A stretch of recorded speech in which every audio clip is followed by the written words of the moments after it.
mamayan ng Avila, matagal na panahon tayo napasa ilalim ng malupit at mapaniil na pamumuno ni Daragit. Malik, ngayong bukas na para sa lahat ng Avila, kailan mo planong hanapin ng iyong ina? Hindi ko pa alam, Anya.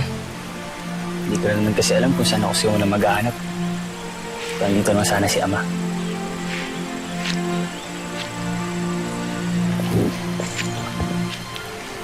Hayaan mo, Malik. Tutulungan ka namin. At ikaw, Lawiswis, tutulungan ka rin naming maging masaya ulit. Masaya naman ako.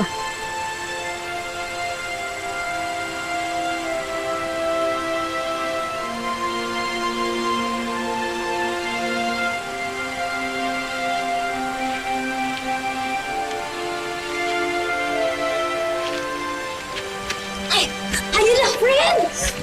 Magsisimula na! Asan na ba si Baggy, my loves? Ayun!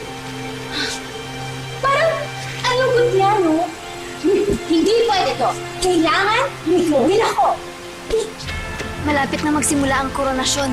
Halika doon tayo, samahan natin si Pagaspas. Balik! Dito tayo sa taso. Bisita dito. Tara!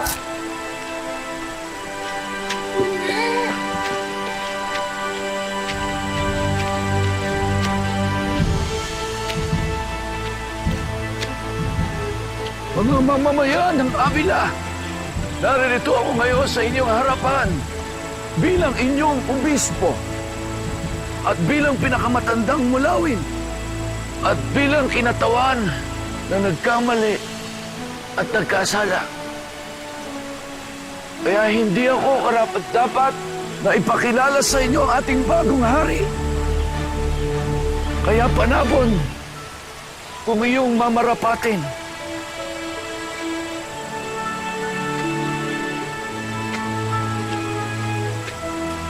Maraming salamat sa karangalan, Lumas.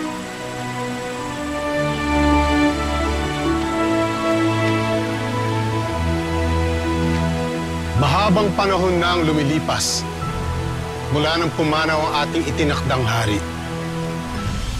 Ngunit heto ngayon at kasama natin sa wakas ang nag-iisang anak ni Agilus at Alwina, ang ating bagong sugo, ang ating bagong hari, si Almiro.